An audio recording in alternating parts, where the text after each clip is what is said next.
انتہائی احترام و عقیدت کے ساتھ اپنے اور ساری کائنات کے مرکز عقیدت انیس بے کساں چارہ ساز درد مندہ ہم غریبوں کے غمگسار اور فقیروں کی سرورت شہریار ارم تاجدار حرم نوبہار شفاعت شب اسرا کے طولہ نوشے بزم جنت دانائے سبل مولائے کل ختم الرسل خسرو خوباں سیاح لا مقام وجہ کل فقام در اللہ المکنون سر اللہ المخفون عالم ما کانا وما یکون آب و گل انبیاء جانو دل اصفیاء مطلع ہر سعادت مقطع ہر سیادت خلاصہ کائنات فخر موجودات حضور مد مجتبی محمد مصطفیٰ ارواحنا فدا صلی اللہ علیہ وآلہ وصحبہ وبارک وسلم کی بارگاہ کی بے کس پناہ میں جس طریقے سے پڑھاؤں بلند آواز سے میرے ساتھ مل کر پڑھیں الصلاۃ والسلام علیک یا رسول اللہ، الصلاۃ والسلام علیک یا نبی اللہ، الصلاۃ والسلام علیک یا حبیب اللہ وعلی آلک واصحابک یا نور اللہ صلی اللہ تعالی علیہ وسلم۔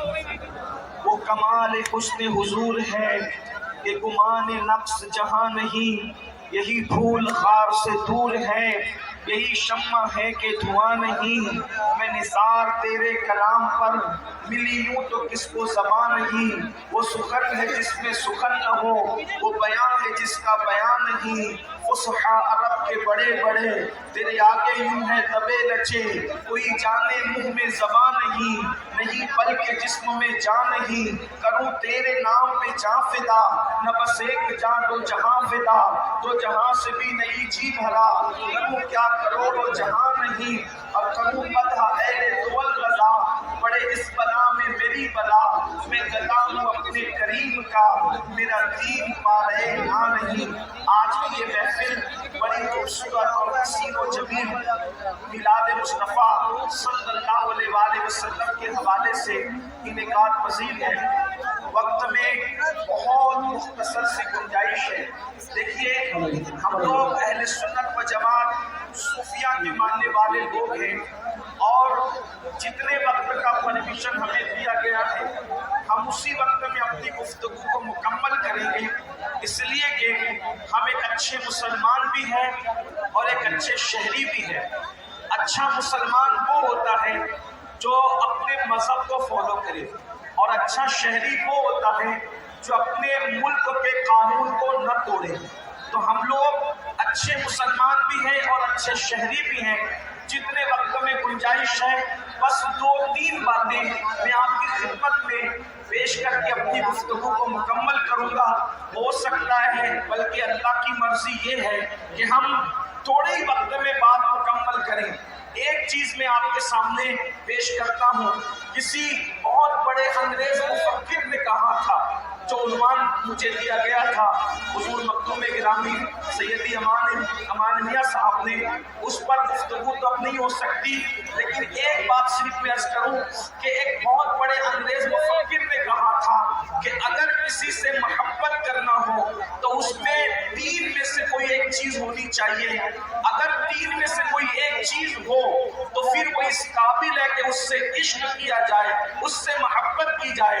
اور اس نے تین چیزیں بیان کی تھی۔ وہ کہتا ہے اگر بیوٹی ہو تو انسان محبت کے قابل ہے، کوالٹی ہو تو انسان محبت کے قابل ہے، اور ریالٹی ہو تو انسان محبت کے قابل ہے۔ لیکن تینوں میں سے کوئی ایک ہو تو انسان کا حق ہے کہ اس سے محبت کی جائے۔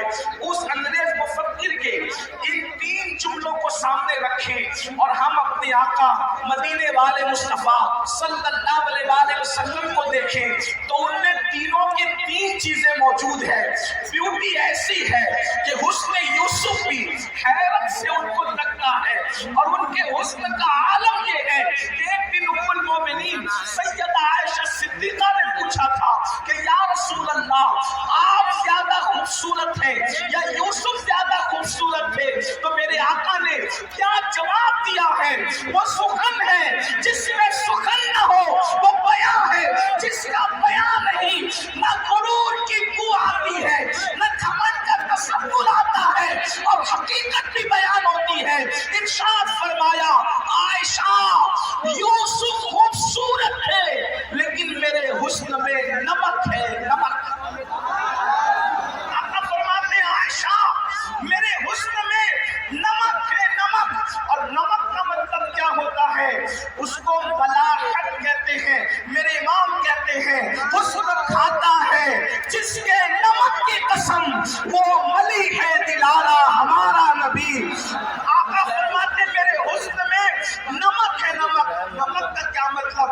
امام اہل سنت ایک مقام پر اس کی تشریح یوں کرتے ہیں جس کا مفہوم میں آپ کے سامنے پیش کر رہا ہوں۔ نمک کا مطلب کیا ہے؟ نمک کا مطلب یہ ہے اللہ اکبر، کوئی انسان مثال کے طور پر آپ نے بقیت السلف سرمایہ اہل سنت مخدوم ابن مخدوم حضور سیدی امین ملت کو اپنے دسترخوان پر مدعو کیا اور سوچا اتنی بڑی ہستی کو میں نے بلایا، اب میں اتنا قیمتی کھانا بناؤں گا۔ آپ نے دلی سے مسالے منگوائے، آپ نے کشمیر سے مسالے منگوائے، آپ نے ممبئی سے مسالے منگوائے، اور قیمتی سے قیمتی مسالے منگوا کر تیل کی بجائے دیسی گھی ڈالا، اور اس کے بعد پھر کہا نمک تو اتنا سستا ہے کہ غریب کی جھوپڑی میں بھی رہتا ہے، میں نے سب قیمتی سامان ڈالنے ہیں لیکن نمک نہیں ڈالنا۔ بتائیں جب دسترخوان پہ کھانا رکھا جائے گا تو اس وقت جیسی منہ میں پہلا لقمہ گیا تو لوگ کنکھیوں سے اشارہ کریں گے سب ہے مگر نمک نہیں۔ کسی بھی چیز کی کمی ہو کھانے میں احساس نہیں ہوتا، لیکن اگر نمک کی کمی ہو تو احساس ہوتا ہے۔ کیا مطلب؟ جب تک نمک کی ملاوٹ نہ ہو اس وقت تک کھانا لذیذ نہیں بنتا۔